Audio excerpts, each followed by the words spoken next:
సంస్కరణల కారణంగా నాయకులు ఆ రంగాల్లో నాయకులు తయారు చేశారనే విషయాన్ని నేను ఇక్కడ చెప్పదలుచుకున్నాను. అనేది ఆ మదనపల్లి కాలేజీలో చదివిన వాడిని వాళ్ళు నేను ఇక్కడ దాకా రాగలిగానంటే అది ఎన్టీఆర్ గారి చలివే అని నేను ఏమాత్రం సంశయం లేకుండా చెప్పగలను అధ్యక్ష.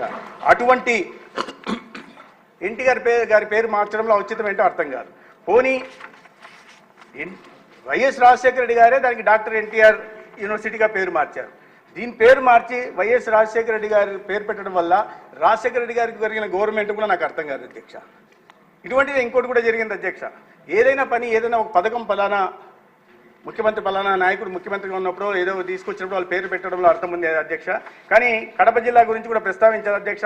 కడప జిల్లా పేరు రాజశేఖర రెడ్డి గారు కడప జిల్లా వాసి అయితే రాజశేఖర రెడ్డి గారి మరణానంతరం కిరణ్ కుమార్ రెడ్డి గారి ప్రభుత్వం నాడు వైఎస్ఆర్ కడప జిల్లాగా పేరు మారిస్తే ఈ పేర్ల పిచ్చి ఉన్న ముఖ్యమంత్రి ఇప్పుడే అనేక మంది ప్రస్తావించారు నాయకులందరూ కూడా స్వామిత్వ కింద డిజిటలైజేషన్ ఆఫ్ ల్యాండ్ రికార్డ్స్ తెస్తే దాంట్లో కూడా ఆస్తుల మీద ఫోటోలు పెట్టుకున్నాడు.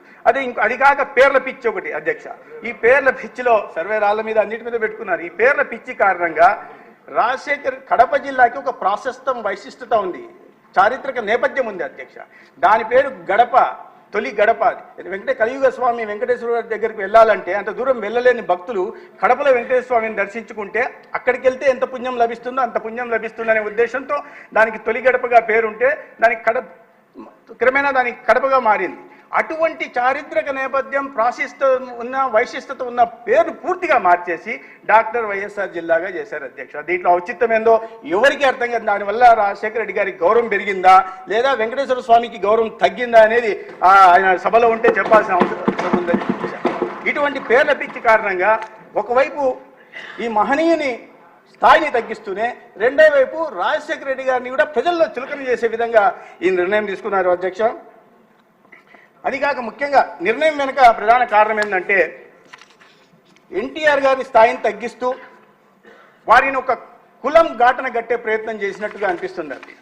ఎన్టీఆర్ అనే వ్యక్తి అనే నాయకుడు అందరి మనిషి, ఈ రాష్ట్రంలో బడుగు బలహీన వర్గాల సాధికారత కోసం పనిచేసి చట్టసభల్లో నాలాంటి అనేక మంది బీసీలు రావడానికి కానీ బలహీన వర్గాల నుంచి రావడానికి కానీ లేదా దళిత వర్గాల నుంచి కూడా ఇవాళ వాళ్ళకి సాధికారత లభించే దిశగా వారు ప్రయత్నం చేశారు.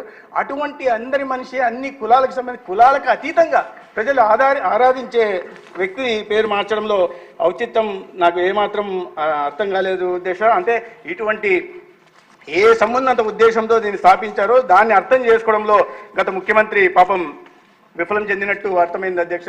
దాంట్లో కొంతమంది ఆ పార్టీలో ఉంటున్న వాళ్ళు ఆ సందర్భంలో పేరు మార్పు సందర్భంలో రాజీనామా చేసిన దీంట్లో కూడా ముఖ్యమంత్రి గారు ఎందుకు రాజీనామా చేశారు అనే విషయం అర్థం చేసుకోలేదు.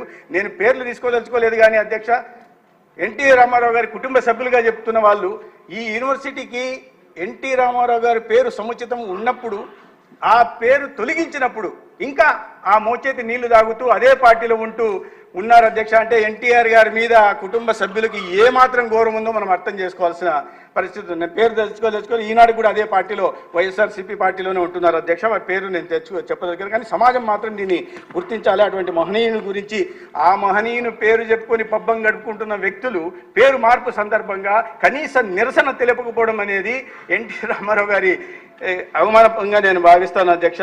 అందుకే ఇటువంటి ఈ తప్పును సరిచేయాల్సిన అవసరం ఉంది. విద్యార్థుల ఇబ్బందులు కూడా తొలగించాల్సి ఉంది. తెలుగువారి ఆత్మ గౌరవాన్ని కూడా నిలబెట్టాల్సిన ఉంది.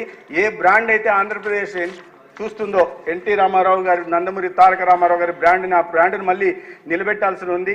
తెలుగు జాతి ఉన్నతి కోసం బడుగు బలహీన వర్గాల అభ్యున్నతి కోసం పరిశ్రమించిన ఎన్టీఆర్ గారికి నిజమైన నివాళి మళ్ళీ వారి పేరును వారి చేత వారి కాలంలో స్థాపించబడిన విశ్వవిద్యాలయానికి మరీ వారి పేరు పెట్టడం అనేది సముచితమైంది. వారికి నిజమైన మనం ఘటించే నిజమైన నివాళిగా నేను భావిస్తున్నాను. ఈ సందర్భంగా అటువంటి నిర్ణయం తీసుకున్న రాష్ట్ర ప్రభుత్వాన్ని గౌరవ ముఖ్యమంత్రి వాళ్ళని నేను అభినందిస్తూ ఈ గౌరవ సభ్యులను కూడా ఈ బిల్లును సమర్థించాల్సిందిగా కోరుకుంటూ విద్యార్థుల సమస్యలను కూడా సరిచేయాల్సిన అవసరం ఉంది కాబట్టి దీని మీద సముచిత నిర్ణయం చేసుకుని సమర్థించాల్సిందిగా కోరుకుంటున్నాను అధ్యక్ష.